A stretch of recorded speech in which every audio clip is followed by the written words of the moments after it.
Psicoanálisis a un paciente llamado América Latina, por Felipe Guillén Jiménez, autor.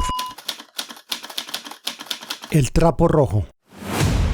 Lucrecia se asustó cuando a finales de marzo de 2020 se asomó por la ventana de su estudio y vio que los vecinos habían colocado trapos rojos en las fachadas de sus casas cuando apenas acababan de entrar en vigencia las estrictas medidas de confinamiento para toda la población residente en el Distrito Capital de Bogotá como procedimiento para controlar la propagación del COVID-19, cuyo contagio cobraba rápidamente sus primeras víctimas mortales en América Latina. Llamó al conserje de su edificio y le preguntó qué sentido tenía exhibir esos objetos rojos, y este le respondió: es porque la familia está padeciendo hambre y requiere de la solidaridad de sus vecinos y de las autoridades para poder subsistir. Pero también son un símbolo de la inconformidad de los colombianos con la situación actual. Lucrecia Iragorri y su compañero sentimental, Enrique Pulecio, habían alcanzado ya el beneficio de la megapensión de los parlamentarios, representada en más de 30 salarios mínimos mensuales, y se dedicaban desde entonces a la lectura y al estudio académico de los conflictos sociales en la región. Pero ahora, con la propagación de la pandemia, la pobreza salió del closet y el hambre comenzó a tocar muy cerca de la puerta de su casa. A la Iragorri ya no le preocupaba tanto figurar en la vida social o mantenerse activa dentro de la política, puesto que había sacado suficiente provecho del sistema y a sus 59 años le inquietaba conocer mejor el origen y el porqué de los grandes conflictos que azotan la región. Ya había comenzado a preocuparse cuando leyó el informe anual Tendencias Globales, presentado el 17 de junio de 2019 por la Agencia de la ONU para los Refugiados, ACNUR, donde se ratifica que Colombia desde el 2015 ocupa el primer lugar en el mundo como el país donde más personas han tenido que abandonar sus hogares para huir de la violencia,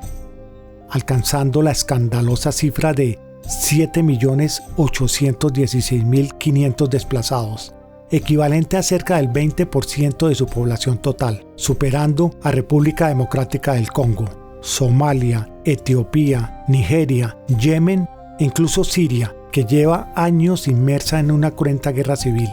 Todo esto a pesar de que las conversaciones entre el gobierno y la guerrilla de las FARC concluyeron con el auspicio del gobierno cubano en un acuerdo de paz que fue firmado con gran pompa y con el aval de la comunidad internacional el 24 de noviembre de 2016 en el Teatro Colón de Bogotá. Ella quería saber cuál es el fondo de todo esto, y se le ocurrió la idea de analizar a ese paciente llamado América Latina como un caso de salud mental. Junto a su amante se sentían culpables por hacer parte de ese minúsculo porcentaje que goza de todos los privilegios y beneficios del sistema que impera en Colombia, la segunda nación más desigual de América Latina, donde el 10% de la población más rica obtiene 4 veces lo que gana en conjunto el 40% más pobre, y más de la tercera parte de la población, exactamente 13.500.000 habitantes, según cifras del Banco Mundial de 2017, vive en condiciones de pobreza sin acceso a servicios públicos y apenas subsiste en el denominado mundo del rebusque y la informalidad. Y el Estado, para ellos, es algo ajeno, del que nunca reciben protección y del cual, en la práctica, no hacen parte. Salvo en época preelectoral, cuando todos los aspirantes a cargos de elección popular salen desesperadamente en su búsqueda ofreciéndoles solución a todos los problemas a cambio de su voto. Las anteriores son promesas que nunca se cumplen en la denominada democracia más antigua de América Latina, donde paradójicamente más de la mitad de las personas aptas para depositar su voto nunca lo hacen, puesto que saben que se trata de legitimar a una dinastía política que diseñó un sistema de rotación en el que unas pocas familias se apropian de todos los organismos del Estado para lucrarse del erario público sin tener la obligación de rendir cuentas a nadie, puesto que ellas mismas son las que designan a los directores de los órganos de control, elaboran las leyes y tienen esbozado un esquema conocido como puerta giratoria, mediante el cual se rotan los altos cargos en la administración de justicia, siguiendo el procedimiento de yo te elijo, tú me eliges. Allí, la estructura del Estado, como en las demás naciones de la región, ha sido cuidadosamente diseñada para dejar rendijas que permiten amañar los presupuestos, torcer los contratos, hacer nombramientos a dedo, adjudicar obras sin abrir licitaciones, entregar anticipos sin que se hayan iniciado las obras, autorizar compras con cotizaciones adulteradas o ficticias y toda suerte de irregularidades que van en contra de los ciudadanos, de la democracia y de la misma institucionalidad.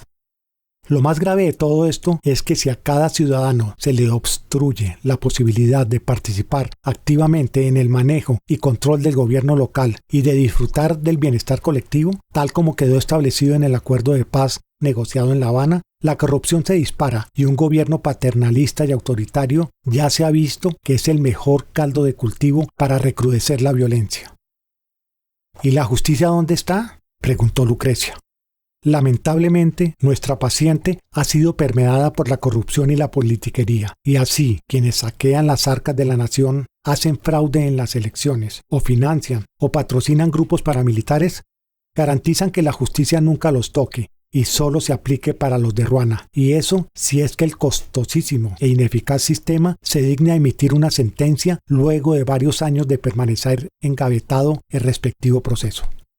En el ambiente judicial, agregó él, todo el mundo sabe que si quiere que las cosas se muevan a su favor, debe tener el poder para hacer nombrar al juez o untar a su secretario cuando se trata de un proceso de menor cuantía, o de lo contrario, debe hacer justicia por su propia mano, sabiendo que muy seguramente jamás va a recibir el castigo de la ley, porque esa nunca funciona. Y en el peor de los casos, se busca un abogado experto en hacer vencer los términos y así garantiza la impunidad. Y esto es, mi estimada amiga, lógicamente una de las mayores causas de violencia en nuestros países. Entonces, ¿por qué nadie hace algo para que eso cambie?, preguntó Lucrecia. Pues como a los políticos no les interesa tener un sistema de justicia eficaz e independiente, sino uno de bolsillo que puedan manipular a su favor, entonces todas las reformas que se presentan a su consideración siempre terminan hundiéndose. Igual que sucedió con la promocionada consulta anticorrupción, que fue respaldada por más de 8 millones de votantes en Colombia para poner en cintura a los políticos y funcionarios deshonestos. Pero a sus promotores se les olvidó un pequeño detalle, y es que su contenido debía ser refrendado por el Congreso, es decir, por quienes están más untados en hechos de corrupción y menos les interesa que las cosas cambien y se realicen de manera honesta y transparente. Y, lógicamente, esa ilusión de transformación no se dio, sino que fue torcida por los parlamentarios. Y los padres de la patria continúan legislando para favorecer sus intereses e incrementándose de manera exorbitante sus ingresos año a año, y los altos funcionarios reciben múltiples beneficios en caso de que sean sorprendidos cometiendo actos de corrupción, incluyendo el de casa por cárcel, para los raros casos en que alguno de ellos sea juzgado y condenado. Y además validaron continuar reeligiéndose periodo a periodo de manera indefinida en el Parlamento, lo cual de por sí es el mayor atropello a la democracia. Ellos mismos, y aquí nosotros debemos hacernos un mea culpa ya que hicimos parte del Congreso, se ingeniaron la forma de suplantar a la justicia para juzgar a los altos funcionarios, como el presidente de la República o el fiscal general de la Nación, por medio de la Comisión de Acusaciones de la Cámara de Representantes, que es incapaz de llevar a cabo un proceso judicial como tal, ya que es un órgano político, a pesar del enorme gasto que representa mantener esa nómina burocrática que es designada por los mismos sectores interesados en que ningún proceso prospere. Por eso es conocida popularmente como la Comisión de Absoluciones. Aquí vale citar como anécdota la respuesta que le dio el presidente de Bolivia de ese entonces a un periodista cuando en su visita de Estado llegó a Bogotá y el comunicador le preguntó que para qué tenían un ministro de la Marina si allá no había mar, y éste le respondió: para lo mismo que ustedes tienen acá un ministro de Justicia. Lucrecia no salía de su asombro al ver cómo funciona esta sociedad, que es fiel reflejo de América Latina, cuando precisamente le habían dicho que la democracia era el mejor sistema posible inventado por el hombre, y le pidió a Ernesto que le explicara por qué aquí no operaba como se suponía que debía ser teóricamente. Comenzaré por decirte, Lucrecia, que invariablemente desde la fundación de la República la pirámide sociopolítica ha sido movida desde la base por los caudillos populares y se va angostando asfixiada por estos personajes que manejan las riendas del poder desde los caseríos, pueblos, ciudades, municipios y departamentos bajo la tutela de los jefes naturales de los partidos políticos que son proclives al sistema. Ha sido una constante rotación de poder entre dos bandos supuestamente liberales y conservadores enfrentados en la plaza pública, pero unidos en la cima por una élite que defiende los mismos intereses. Tanto es así que generalmente sus discursos son prácticamente idénticos y resulta difícil encontrar alguna diferencia que permita vislumbrar si serían gobiernos diferentes. Los jefes políticos han buscado la alternancia en el poder no con el ánimo de hacer cambios importantes en el sistema, sino de obtener para sí mismos y su grupo el reparto de los puestos públicos y la adjudicación de los contratos oficiales. Ahora vemos que después de la firma del acuerdo de paz con las FARC, una nueva generación de violentos está creciendo, y esto solamente acabará si se abre la posibilidad para cada colombiano de participar activamente del gobierno, de su comunidad y del bienestar colectivo. Si el presidente y el grupo que representa tuvieran la voluntad política con solo desarrollar plenamente el punto 1 del Acuerdo de La Habana, que es la reforma rural integral, se garantizaría la autonomía alimentaria, la paz del campo y la construcción de un país incluyente. El gran enemigo de la sociedad latina es el paternalismo, y esto lo corroboramos cuando vemos que en estas repúblicas la mayoría de sus políticas públicas que están orientadas a combatir la pobreza son asistencialistas, ofreciendo pañitos de agua tibia a sus electores más necesitados, prolongando con subsidios de manera eterna el problema, ya que no buscan una solución de fondo, como sería elevar el nivel y universalizar la cobertura de la educación y salud pública, que, como se ha probado, es un factor generador de riqueza, de nuevas y mejores oportunidades laborales y de igualdad social. Precisamente en el momento de pandemia, la debilidad del sistema de salud, que fue reformado mediante la Ley 100 de 1993, impulsada por el entonces parlamentario de ultraderecha Álvaro Uribe Vélez, para dejarlo como un negocio en manos del sector privado, quedó en evidencia ahora cuando la Federación Médica Colombiana dio a conocer los resultados de la encuesta que realizó entre sus afiliados y constató que solo el 45% tiene tapabocas N95, el 21% cuenta con gafas de protección, el 5% posee escudo facial y menos del 3% cuenta con trajes de bioseguridad. Y eso dejó expuestos a los profesionales que están en primera línea en atención de los pacientes, como son los médicos, enfermeras, fisioterapeutas, terapeutas respiratorias y auxiliares de laboratorio. El hecho de haberse cambiado la concepción de la atención en salud como una obligación del Estado y dejarla en manos de la empresa privada como un negocio puso en especial riesgo a las clases populares y a las comunidades negras e indígenas durante la pandemia. Y eso lo corrobora un estudio realizado por la Facultad de Economía de la Universidad de los Andes, que constató que en promedio las unidades de cuidados intensivos UCI están situadas a 198,53 kilómetros para poblados indígenas y a 81,49 kilómetros para poblados de comunidades negras. Esto, aunque parezca extraño, tiene su lógica para funcionar así, que es mantener el poder de los gamonales y jefes políticos por medio del control sobre el otorgamiento de las ayudas a las familias más pobres a cambio de su voto en las urnas, y más ahora en época de emergencia, cuando más necesitan la ayuda del Estado. De esta manera, competir con ellos por fuera de los partidos tradicionales resulta prácticamente imposible para los aspirantes de otras corrientes ideológicas, ya que la necesidad obliga a los electores en las zonas marginadas a comprometer el sufragio a cambio de algún subsidio. En esencia, en estos países que surgieron de la abolición del régimen colonial español en el continente americano, no se ha practicado una verdadera acción política en democracia, si se entiende por esta la que conlleva a la búsqueda de la convivencia social pacífica con garantías de participación para todos los sectores de la colectividad. Han sido los partidos políticos los que, en lugar de incluir y representar a las pequeñas comunidades municipales, a los sindicatos y a las asociaciones gremiales y de profesionales, las han estigmatizado, cortando así de raíz la capacidad reformadora de la sociedad y por tanto su desarrollo. Aquí hace mucho rato que las cosas funcionan al revés. Todo se hizo mal desde el principio, desde la creación de las repúblicas. Por eso, nuestra reflexión también debe incluir un aspecto que considero vital en el análisis que estamos haciendo, y es el ideologismo o la tendencia al predominio de las soluciones jurídicas en los asuntos políticos y sociales.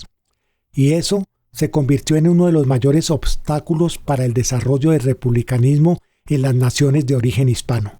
¿Y cuál es esa relación entre la teoría jurídica y la práctica social y administrativa?, expresó Lucrecia. Mejor dicho, aclaró su compañero, cuando los países latinoamericanos se emancipan, lo lógico habría sido que cada nación creara de manera instintiva y concertada su propio modelo de Estado y, por tanto, una juridicidad que diera forma al mismo acorde con su realidad social e ideológica.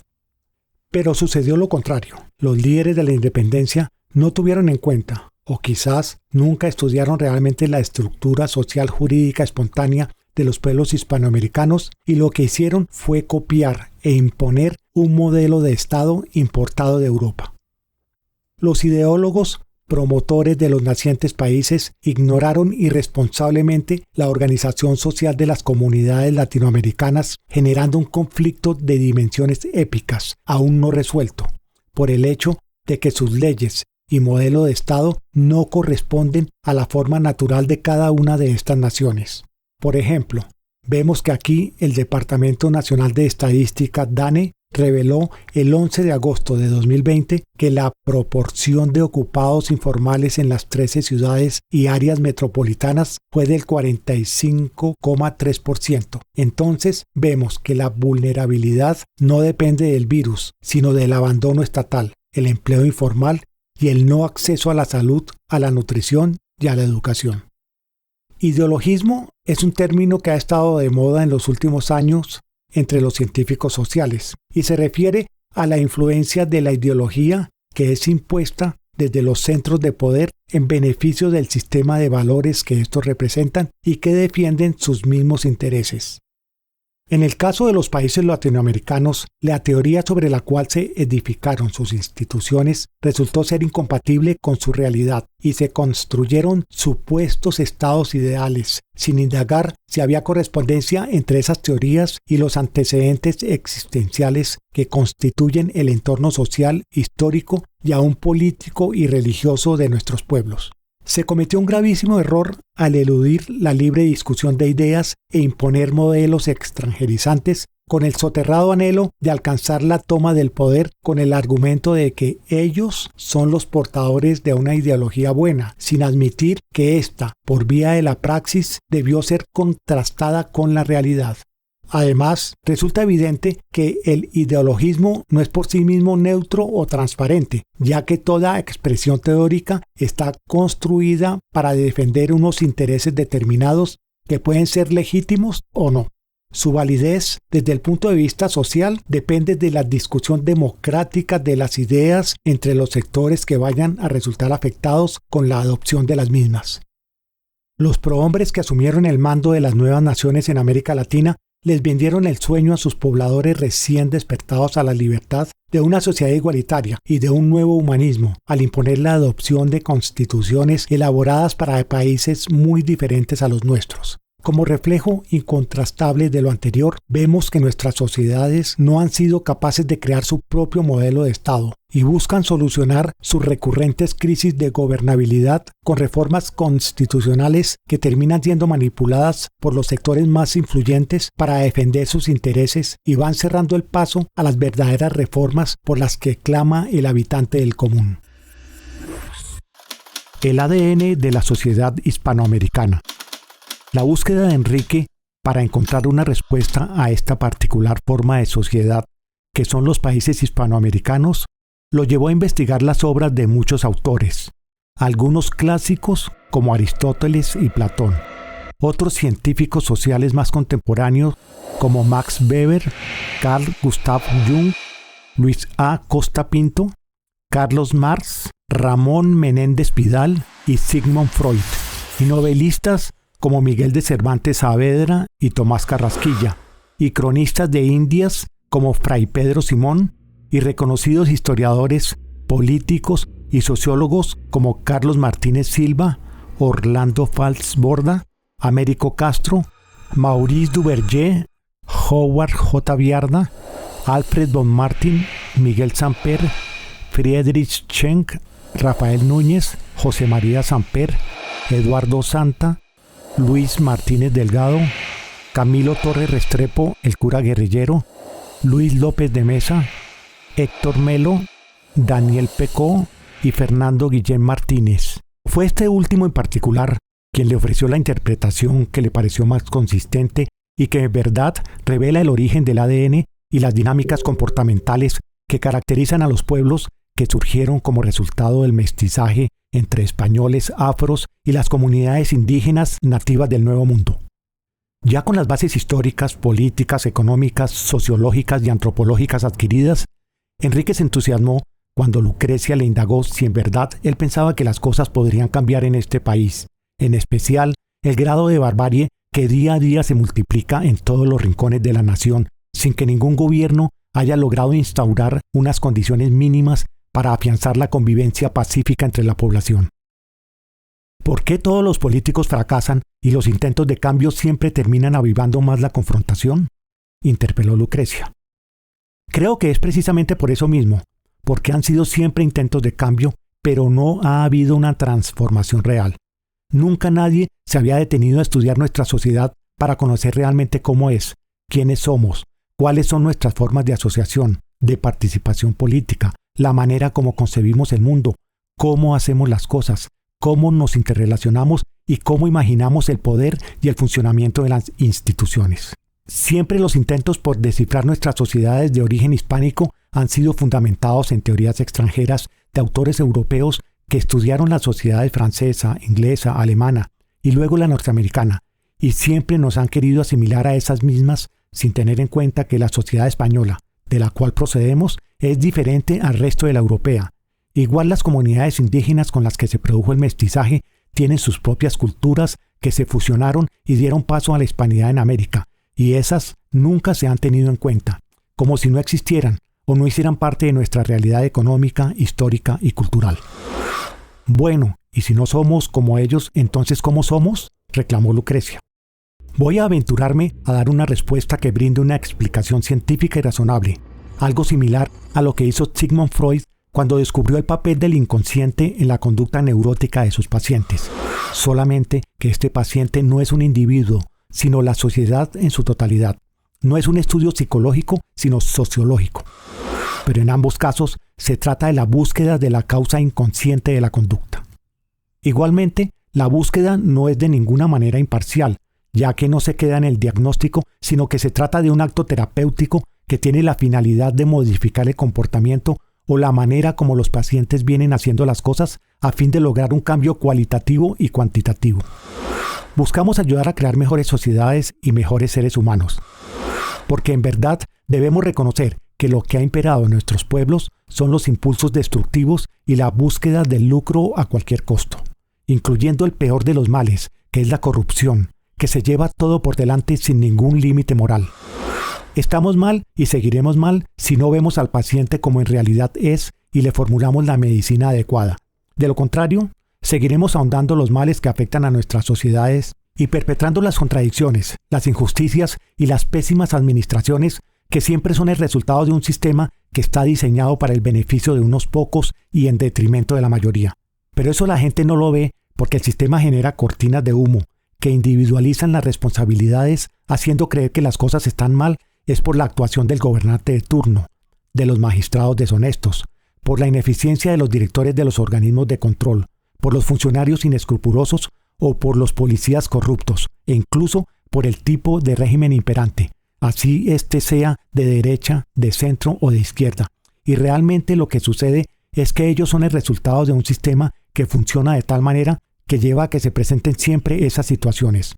por la trama de intereses que se mezclan para que precisamente esos subalternos respondan a los fines mismos con que fue concebido cada uno de los estados en este hemisferio. Nosotros no nos parecemos a nadie, nos parecemos a nosotros mismos, y en la medida en que nos veamos y actuemos como realmente somos, avanzaremos como sociedad y construiremos un futuro acorde a nuestras propias necesidades, visiones y maneras de ver el mundo. Seríamos auténticos y dejaríamos de estar siempre rezagados, ambicionando algún día ser como otras sociedades, y ocuparíamos un lugar propio donde el camino a seguir sería el que nosotros mismos diseñemos acorde a nuestra visión como personas y como sociedad en conjunto, y no con modelos impuestos o importados que nada tienen que ver con nuestra tradición o realidad.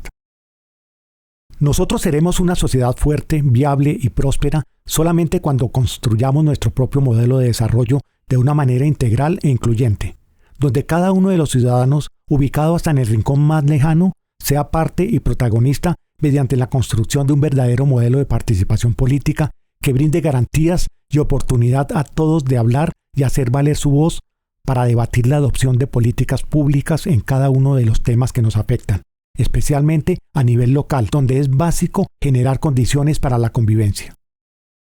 Debido a su propia ignorancia, a la falta de oportunidades de educación y al modelo autoritario y paternalista al que ha estado sometido en su mayoría el pueblo latinoamericano, no participa del poder y parece no tener deseos conscientes de hacerse eventualmente responsable de semejante participación, y prefiere elegir a un gobernante para tener a quien exigirle y echarle la culpa de todo. Si acogemos lo que plantea Maurice Duverger, cuando afirma que históricamente los partidos nacen cuando las masas populares han comenzado a entrar realmente en la vida política, han formado el marco que les permite reclutar en sí mismas a sus propias élites,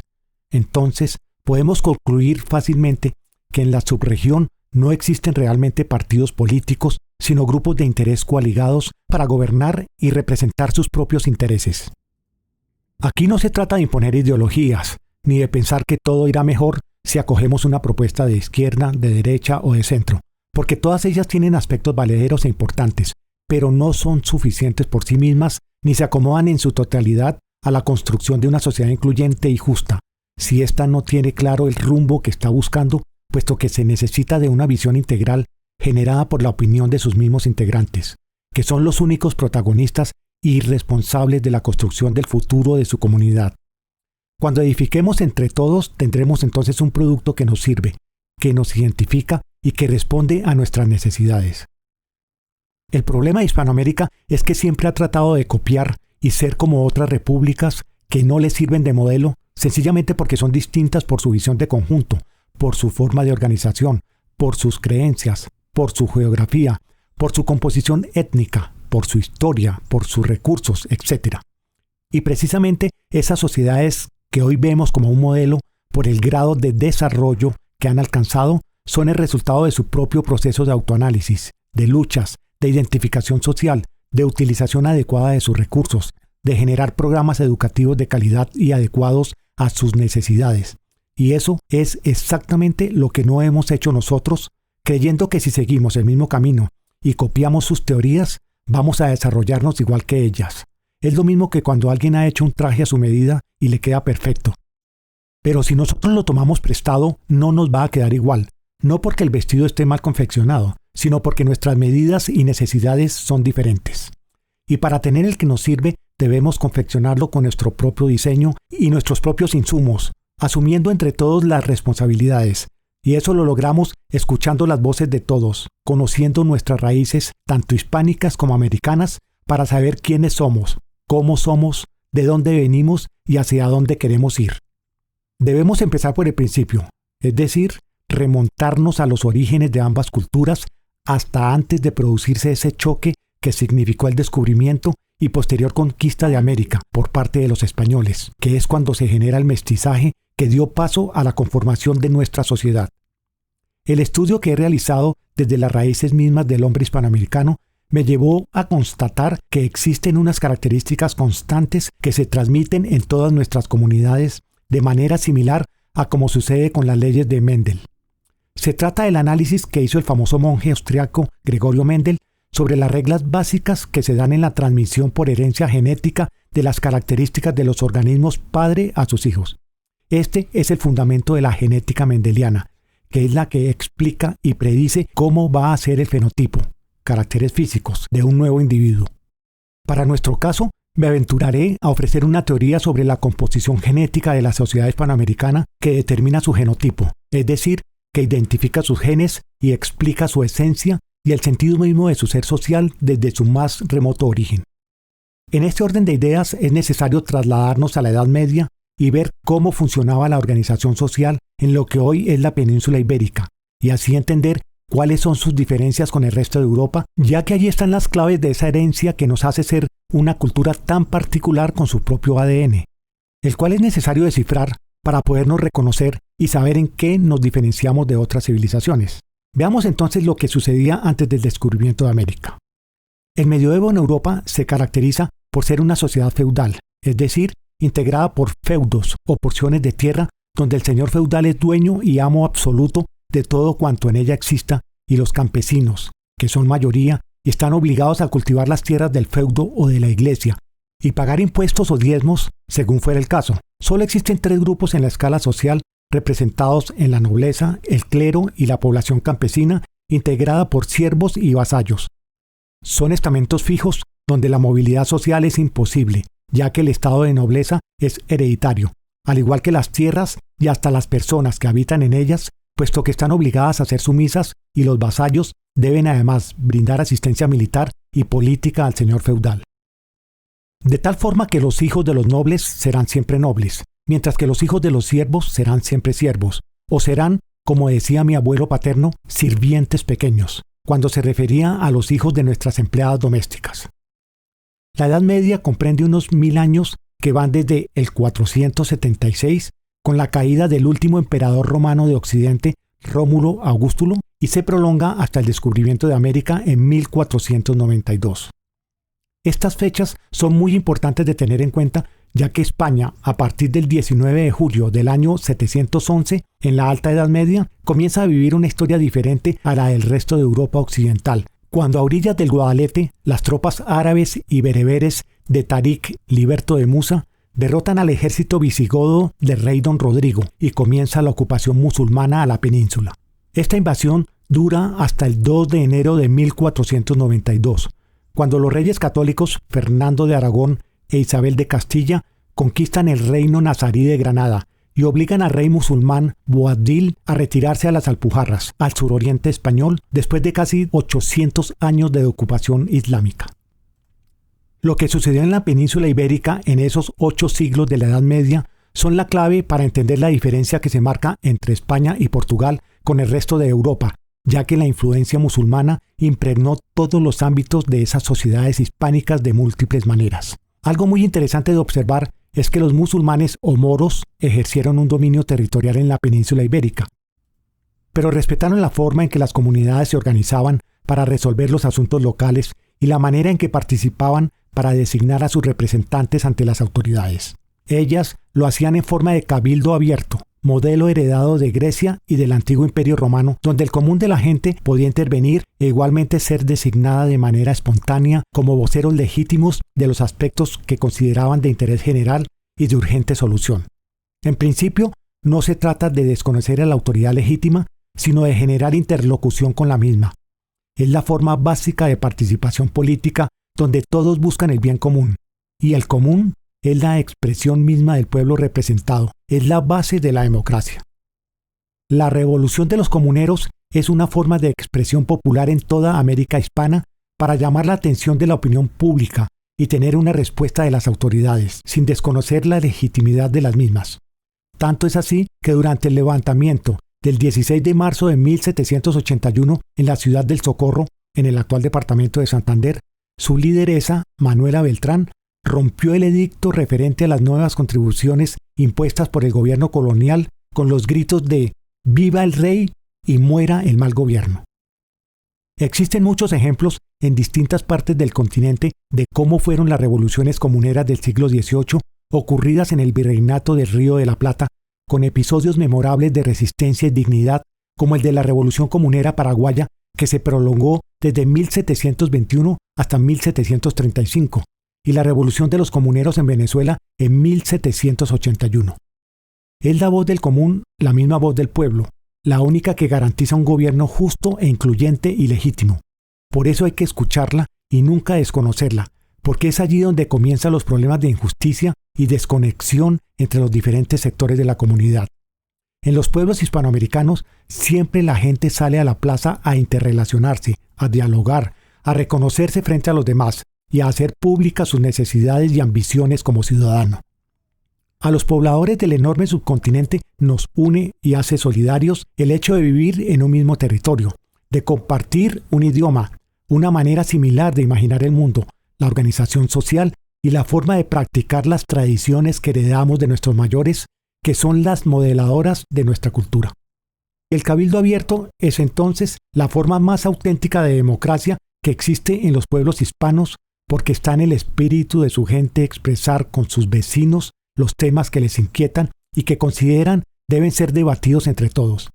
Cuando se llega al consenso sobre la necesidad de dar solución a un problema que un grupo significativo de ciudadanos estima que es urgente y prioritario para su bienestar, se produce un hecho político que es legítimo y debe existir el canal adecuado para hacerlo llegar a las instancias oficiales pertinentes a través del vocero o grupo que designe la gente, o mejor dicho, el común.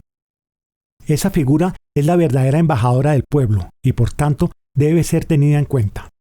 Es el vaso comunicante entre el Estado y colectividad que permite tramitar adecuadamente los requerimientos de ésta y dar respuesta oportuna a las tensiones que regularmente se presentan.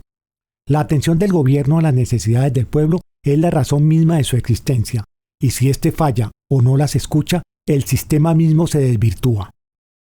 Aquí hay que diferenciar entre el partido político y el líder comunal. Con la figura del común se le permite a cada quien ser alguien en su ámbito natural, donde vive el día a día con las personas que le son conocidas y que coloquialmente denominamos vecino. El interés supremo, o sea, lo que pide la comunidad, está representado en el común, que es su vocero legítimo, y por eso cumple un papel de facilitador entre los intereses del pueblo y las autoridades. Son los gobernantes miopes, o que se empeñan en defender solo los intereses de un sector de la comunidad, los que ven en el reclamo del común a un enemigo o a un elemento subversivo, cuando en realidad no lo es. Lejos de eso, es precisamente el espacio más propicio para el diálogo y el entendimiento. Es la válvula de escape que impide que el polvorín estalle, o como se dice popularmente, que la mecha se prenda. Ya que hablamos del común y del cabildo abierto como un legado de nuestros antepasados españoles, también resulta pertinente mencionar la minga, que es una práctica ancestral de los pueblos indígenas asentados en la cordillera de los Andes para defender su dignidad. Es un esfuerzo colectivo de movilización para lograr un propósito común y llamar la atención de la opinión pública cuando ven amenazados sus derechos como seres humanos y han agotado ya todas las instancias para ser escuchados por el gobierno. Lamentablemente, los partidos políticos en América Latina se mueven solo en defensa de los intereses de sus jefes y los pueblos carecen casi por completo de organizaciones intermedias suficientemente fuertes que sirvan de vínculo entre el individuo y el Estado como para ser escuchados y mucho menos tenidos en cuenta. El problema de fondo para que las cosas realmente cambien ha sido y continúa siendo la falta de representación y participación política de todos los sectores sociales. Estoy hablando, por ejemplo, de las asociaciones municipales, de los sindicatos obreros, de los gremios de profesionales, de las asociaciones cívicas, de las cooperativas, de las juntas de acción comunal que actúan de forma minúscula y atomizada frente a los grandes conglomerados de población, y eso permite a los partidos políticos desconocerlas y seguir gobernando casi exclusivamente para ellos mismos en representación de los grupos de poder. Pero entonces, para tener una verdadera democracia participativa, ¿debemos cambiar el modelo electoral?, preguntó Lucrecia. Bueno, la cosa es más compleja que simplemente garantizar el derecho al voto. El elector debe tener la posibilidad real de conocer los problemas públicos a fondo, y para ello tiene que haber recibido educación y estar en capacidad de decidir por sí mismo y no bajo la presión de los gamonales y los caciques políticos. La independencia de criterio es la única arma efectiva contra la manipulación que ejercen los centros de poder a través de los grandes medios de comunicación, los cuales representan y defienden sus propios intereses y no los del pueblo. Estas naciones siguen funcionando básicamente con el mismo sistema de gobierno que en la época de la colonia, solo que disfrazado de democracia. Existe una élite que es la dueña del sector financiero y trabaja con el dinero de los ciudadanos y del Estado, y es la que controla la política monetaria, que diríamos es la que se asemeja a la figura del rey. Estos personajes generalmente actúan invisibilizados porque saben que toda cara visible es vulnerable, y por eso quien verdaderamente maneja los hilos esconde el rostro y coloca a sus alfiles en los cargos clave a trabajar para que defienda sus intereses. Y esos son los que figuran, y la gente los identifica falsamente como clase dirigente, puesto que en realidad son alfiles. equivalentes a quienes antes eran el virrey, los oidores, los jueces, etc. Y ahora son el presidente, los magistrados, el fiscal, etc. Es decir, las cabezas visibles, que aparecen como jefes de la administración pública. Vienen luego los vasallos, que eran aquellos que en la Edad Media juraban fidelidad a su señor y se comprometían a cumplir determinadas servidumbres, principalmente de apoyo político y militar, y en contraprestación recibían como beneficio parte del control y jurisdicción sobre la tierra y la población de su feudo o señorío. Los hidalgos son gente revista, que está presente en todas nuestras comunidades hispanas y se equiparan con los de la élite y cuidan sus intereses con la esperanza de algún día poder ser parte de ella. Son los más fieles escuderos de los dueños del poder, aunque estos los atropellen y cometan toda suerte de abusos contra ellos. Estos hidalgos, en lugar de tratar de cambiar la situación de arbitrariedades e injusticias, lo que hacen es reproducirla, actuando de igual manera contra quienes se encuentran en un nivel más bajo que el de ellos, es decir, los siervos del medioevo o la clase baja y media baja de nuestra actual sociedad. 1492. El inicio de una nueva era. Sigamos con el relato de lo que sucedió en 1492 y sus consecuencias para el mundo entero. España acaba de expulsar de su territorio a los musulmanes y el gobierno está bajo el mando de los reyes católicos Fernando e Isabel, que han unido las coronas de Castilla y Aragón y necesitan asegurar el territorio, proteger sus fronteras, expandir el cristianismo como religión oficial y obligatoria para alejar a los judíos y musulmanes y fortalecer los vínculos con el Vaticano. El reto es consolidar a España como gran potencia defendiendo su territorio peninsular, conquistando el Nuevo Mundo y propagando la fe católica. En ese contexto, promueven la Merced de Tierra, que fue una institución jurídica de la Corona de Castilla, para incentivar que el campesinado y antiguos siervos vayan a poblar y a defender a nombre de la corona los territorios que están en peligro de ser invadidos por ejércitos extranjeros. Estos pobladores, que deben ser católicos y españoles, tienen la opción de recibir una merced real, que es la adjudicación de tierras, rentas o títulos nobiliarios,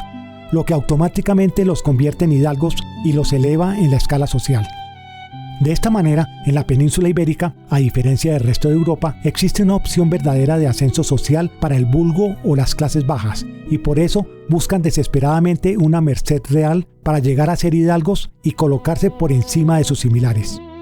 La España de la Edad Media adopta un aristocratismo popular que contrasta con el resto de Europa, donde la sociedad es cerrada y se divide entre nobles, burgueses y siervos de la tierra sin ninguna posibilidad de ascenso o libertad para quienes se encuentran en la parte inferior de la escala. De tal forma que en España todo el pueblo sí pudo aspirar a ser libre y cuasi noble, y por tanto su lucha para que las cosas cambien a su favor no es contra la nobleza, sino para lograr ascender y ser parte de ella.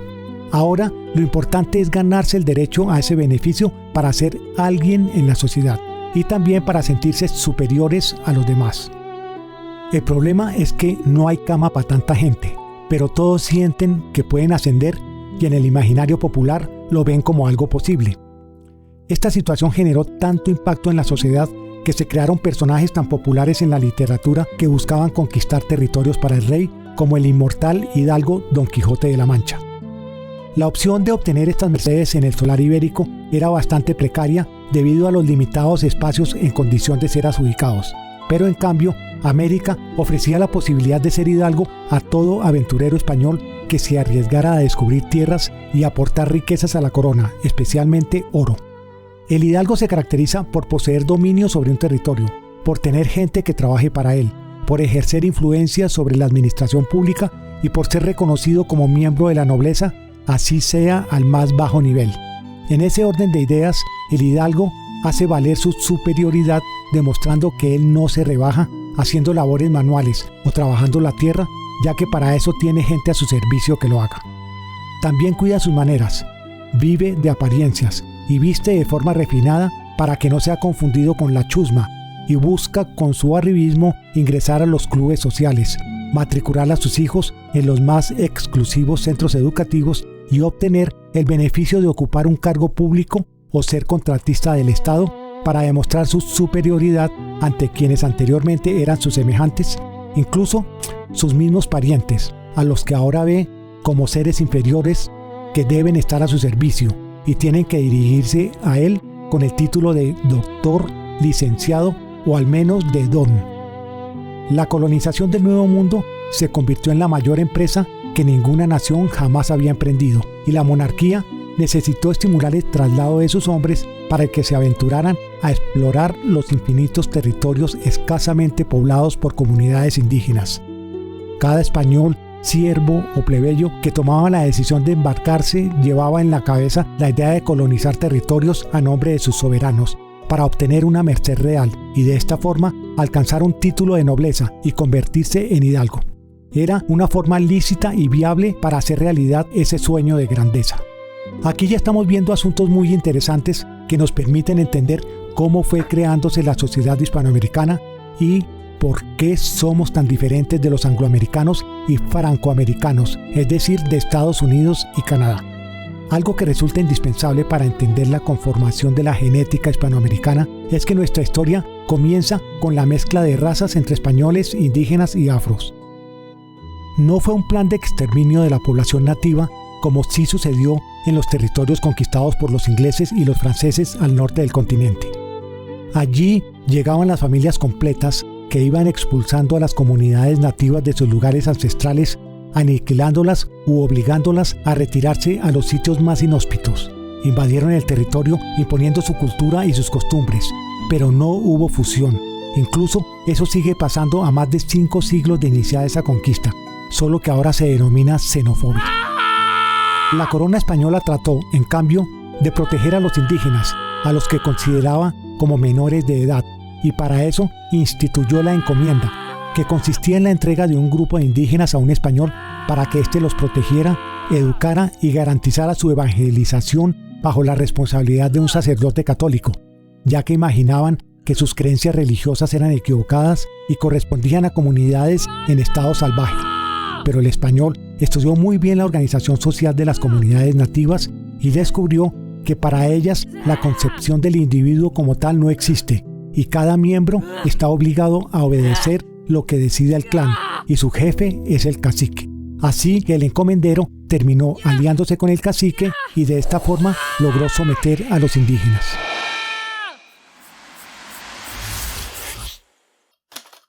Del colonialismo al modelo de la hacienda.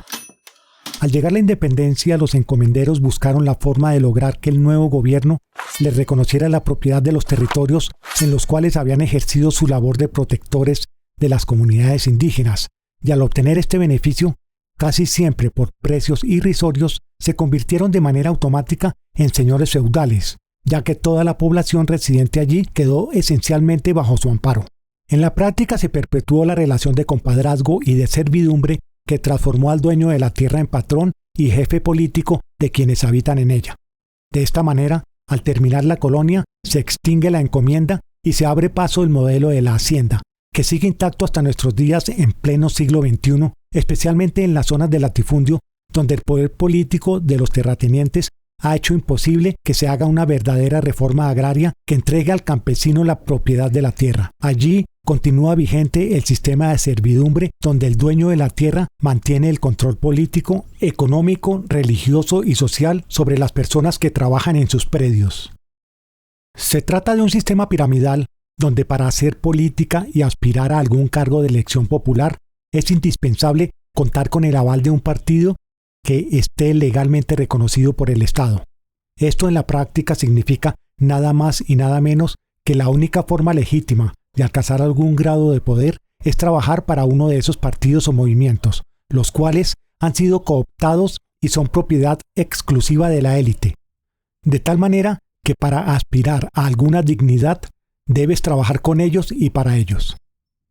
Ahora veamos cómo funciona esa estructura partidista iniciando desde el nivel local, que es el que la retroalimenta y finalmente la legitima. A escala municipal existen 2 figuras que son claves para entender la estructura partidista heredada del medioevo, como son el hacendado, que se convierte en jefe político al tener cautivos los votos de sus empleados, a parceros o siervos que les son leales, ya que el triunfo de su patrón o señor le representa trabajo y seguridad.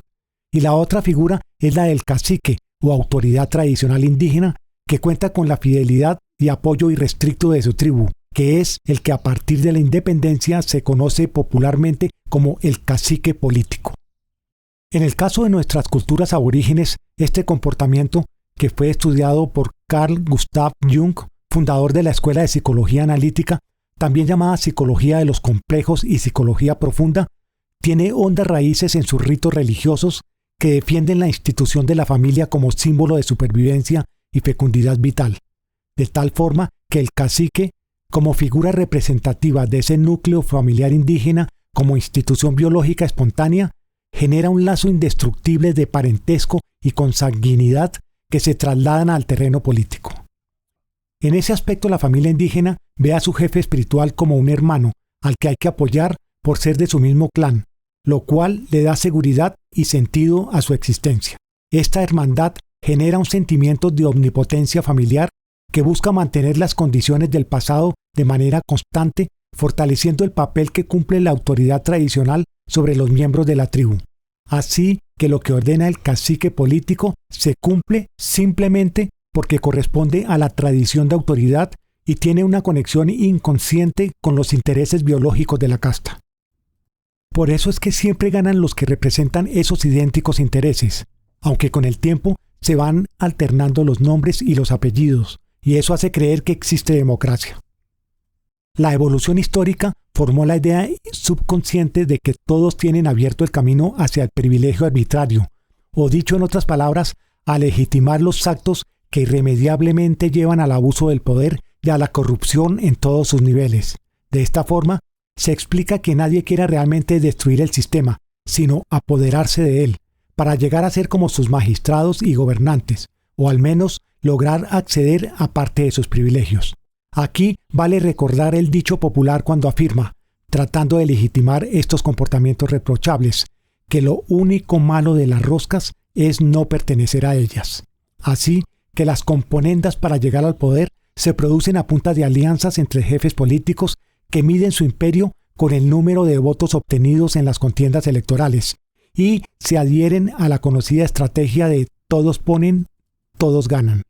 Aunque a estas alturas el concepto de pueblo va desapareciendo, ya que con el cuento de la democracia representativa, el gamonal y el cacique político van privilegiando sus propios intereses sin sentir ya la presión de tener que rendirle cuentas a quienes los eligieron. De esta forma, gobiernan y legislan para ellos mismos. Además, son estos quienes postulan y eligen a los que dirigen los organismos de control, es decir, son juez y parte.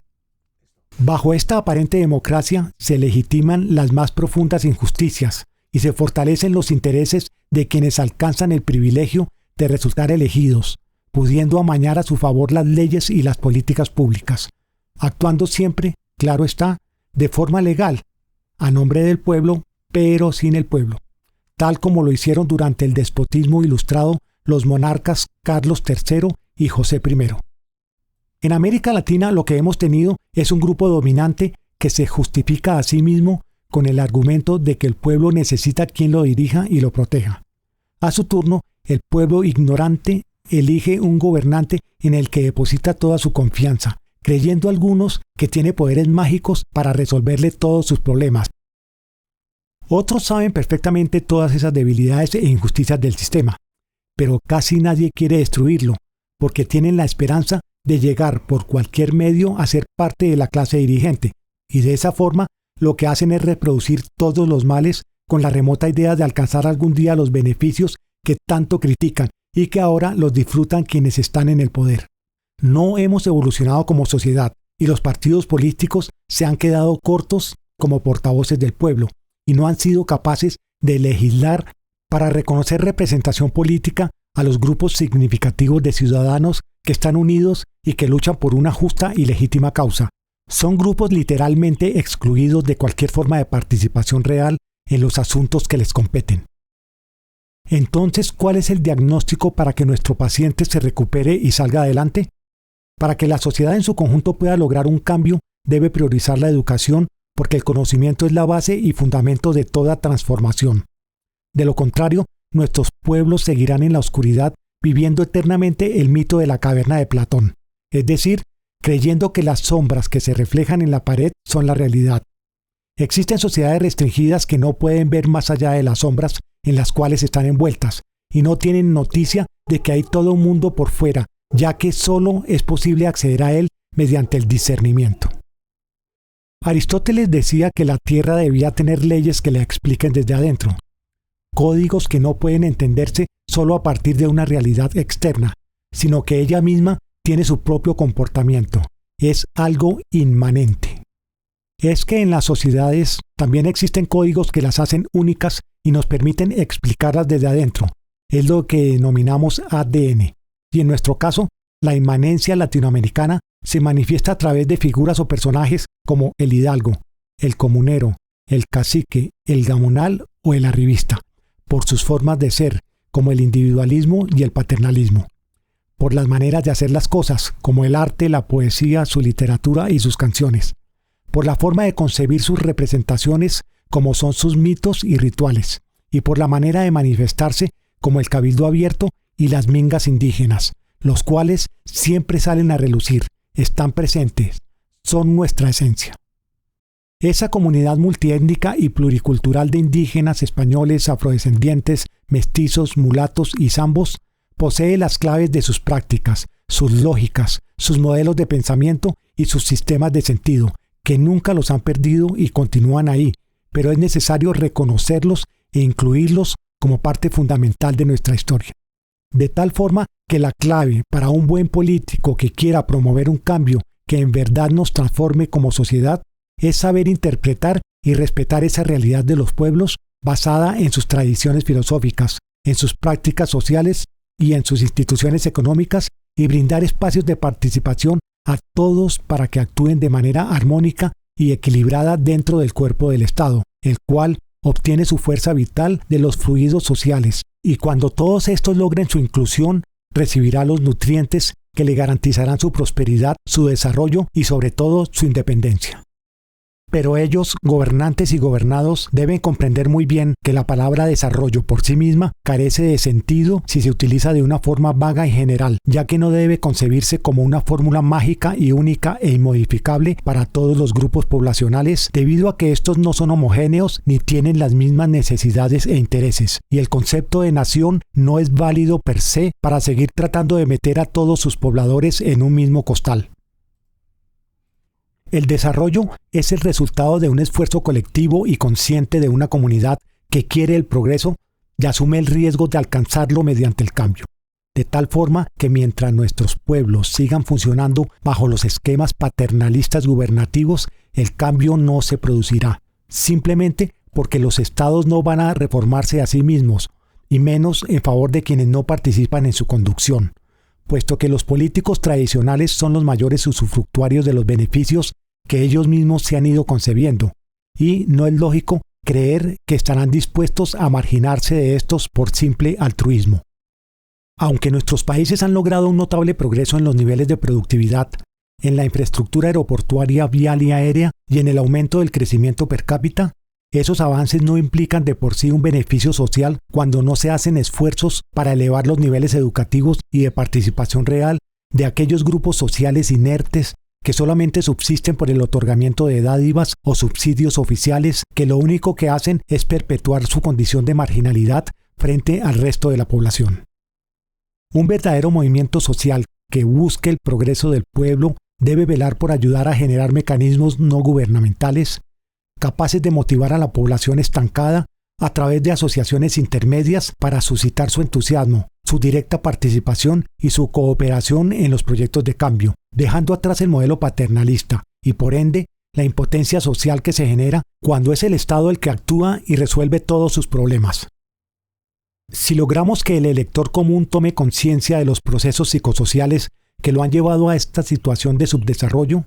es posible imaginar y construir una estrategia de asociación política bajo un modelo estructural que represente la base social de la nación y proyecte los valores de las agrupaciones de base, de las comunidades rurales y suburbanas y de todos aquellos sistemas integradores que, en definitiva, reflejen los intereses de los grupos y de las clases sociales que permitan atarlos al interés general y al mandato político. Asimismo, debemos tener en cuenta que el mundo ha evolucionado en estos 200 años de independencia y los adelantos tecnológicos nos han llevado a experimentar cambios en nuestras vidas que hace solo 2 décadas veíamos como algo imposible, y eso se refleja de forma muy marcada en nuestra organización social. Ahora se puede observar la realidad a través de medios no controlados por el Estado, gracias a los avances y masificación del uso de la Internet, dejando a juicio de los usuarios el análisis de la información y la aplicación de los criterios de objetividad y subjetividad sobre hechos reales que se pueden testimoniar con evidencias subidas al ciberespacio por cualquier usuario, como videos, fotos o audios que pueden ser reproducidos en las redes sociales y multiplicados por cientos de miles de veces en cuestión de segundos. La tecnología es el gran aliado para el cambio,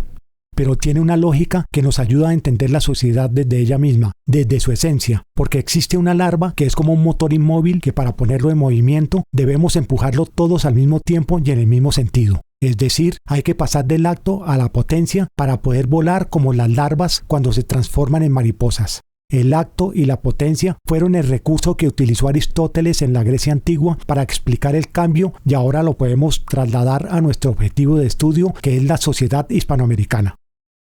Partimos del acto, de lo que somos en este momento, y visualizamos lo que podemos llegar a ser, es decir, nuestro potencial. Si miramos a otros países más desarrollados, nos damos cuenta que contamos con todo el potencial para producir de manera coordinada con la mayor calidad posible, pero el factor de estancamiento es en nosotros mismos. Solo en la medida en que seamos capaces de salirnos del rebaño podremos ver el mundo con objetividad y lograremos actuar libres de acuerdo a nuestros intereses, a nuestra conciencia y contribuir como gestores pensantes e independientes en la solución de la problemática social y ambiental, porque son asuntos que nos afectan a todos por igual. De no hacerlo, nos veremos abocados todos a continuar sacando trapos rojos de manera recurrente y seguir imitando y dependiendo de los que llamamos países desarrollados. ¿Y con eso es suficiente para entendernos y generar un modelo de Estado que nos incluya, nos represente y nos beneficie a todos por igual?, preguntó Lucrecia. Claro que no, también debemos tener muy en cuenta otros aspectos que resultan esenciales para nuestra planeación y reconocimiento como cultura, respondió su compañero, y es el de la historia.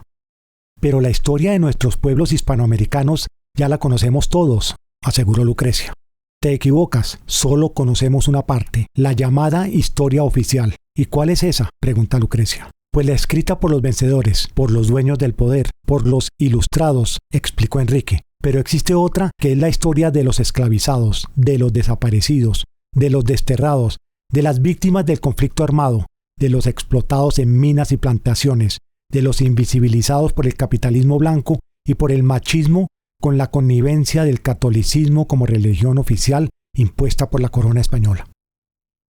Por eso es importante construir una memoria histórica que incluya a todos y que reconozca la verdad y no oculte las injusticias, los atropellos, las masacres, los desplazamientos forzados, los hechos de corrupción y se reconozca la inoperancia del Estado en la administración de justicia y la mala fe de quienes se empecinan en desconocer que existe un conflicto y quieren equiparar las protestas sociales con actos delictivos para justificar el uso de la violencia oficial contra el pueblo, aludiendo casi siempre a supuestas infiltraciones de grupos terroristas para justificar el uso y abuso de la fuerza pública. Esa comunidad de indígenas, afrodescendientes, mestizos, mulatos, zambos, que es la inmensa mayoría en América Latina, es necesario reconocerla e incluirla como parte fundamental de nuestra historia. En esencia eso somos, esa es nuestra herencia y ese es y seguirá siendo nuestro ADN. Precisamente por esto es que en América Latina tenemos otras formas de entender el mundo a la luz de las tradiciones culturales de los afrodescendientes y de los indígenas iberoamericanos que comparten una visión integral de la relación entre los hombres y la naturaleza. De tal forma que la clave para un buen político es saber interpretar y respetar esa realidad basada en sus tradiciones filosóficas, en sus prácticas sociales y en sus instituciones económicas y brindar espacios de participación a todos para que actúen de manera armónica y equilibrada dentro del cuerpo del Estado, el cual obtiene su fuerza vital de los fluidos sociales y cuando todos estos logren su inclusión, recibirá los nutrientes que le garantizarán su prosperidad y desarrollo, es decir, una buena salud.